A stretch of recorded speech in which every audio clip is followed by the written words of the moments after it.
is an expert for the European Commission, who actually is one of the author of the Smart Specialization Guide. She is definitely an expert on policy mix because she wrote several papers on the topics and a very interesting book for the OECD.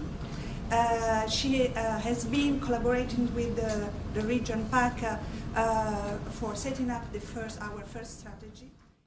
We are talking about a combination of policy instruments which interact to influence innovation, framework condition, capabilities, capacities for innovation.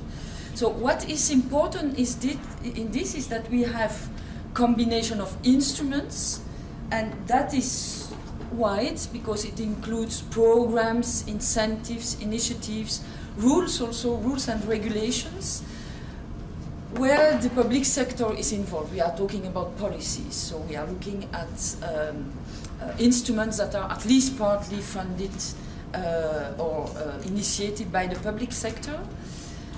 And what is interesting and difficult with this concept is that we are looking at instruments that affect innovation, either intentionally because they are called innovation promotion instruments, or they are part of the innovation policy, but we are also looking at those instruments that are not meant or labeled as innovation instrument, but still influence innovation unintentionally. So if we look at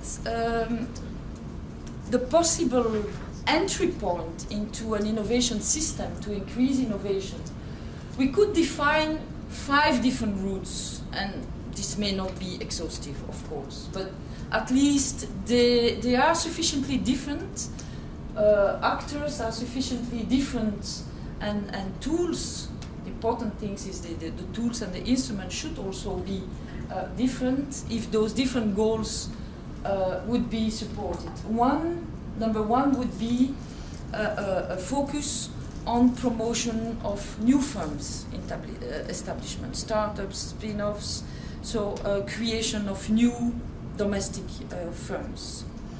Second one is to stimulate innovation in existing firms, which are already innovative, so taking a bit the top of the layer. Number 3 would be to enlarge the basis of innovative firms, so have existing firms move towards more innovative practices, so raising their capacities and their strategies for innovation.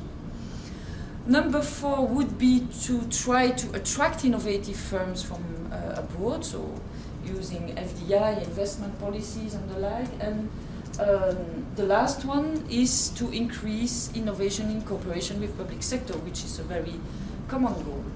So there are overlaps between them, but they are also quite different, and the target groups are relatively different, even if the difference between non-innovative and innovative firms, we all know it's a bit gray, but the important point is that to design a policy mix, we have first to define the priorities, and the problem often lies in the situation where all objectives are supposed to be pursued at the same time, which in a way makes sense because they are all good ways to promote innovation, but public incentives, public budgets are limited.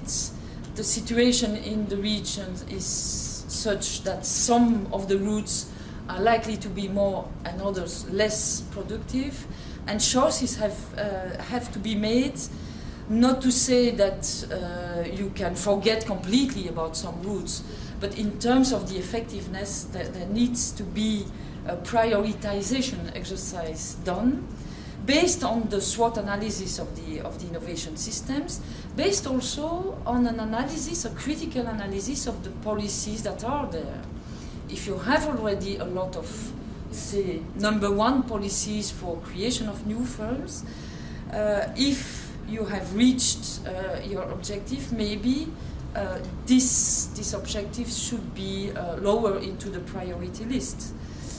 And then, of course, transnational benchmarking practices can help to carry out this prioritization process.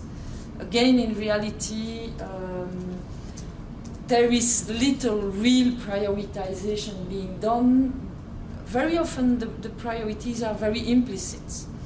And the problem is then that you cannot really evaluate your portfolio because you don't know to which of objectives you have to evaluate it. What is also important to realize is that similar instruments with the same names, same broad goals, may contribute to different routes. Another interesting consideration is a consideration about systemic instruments, and something that we have called mini-mixes. There are more and more instruments that try to package into one instrument several different sub-instruments in a way. That is often a way to create more efficient portfolios, because the mini-mix or the package as itself includes this discussion about interaction. An example of this, I guess, is a good cluster policy. A good cluster policy would be a policy where you have a clear goal for which you implement a number of instruments that cater for the need for various needs of the cluster, and that could cover infrastructure, innovation stimulation, venture capital, and so on. So, and of course, something important for smart specialization debate, the thematic issue. If there is a definition of strategic niches for specialization, then we expect that they are present in the various routes that they are prioritized across the various strategies. To measure the balance, we would have liked to do something simple. Picture a policy mix in a region and show the balance between broad objectives or between broad target groups, between the routes, the kind of 5 routes, something like that. And actually the only good metric that we have to do that is the budgetary spendings. The problem with the budgetary metrics is, of course, that you may have a little money with huge effects, with only catalytical money, so that the size of the public money is not really a good indicator of the importance of the policy efforts. I like to stop with this line because it's the most important. Thank you very much. Thank you. I hope it was not too long. And I welcome, of course, discussion on any part.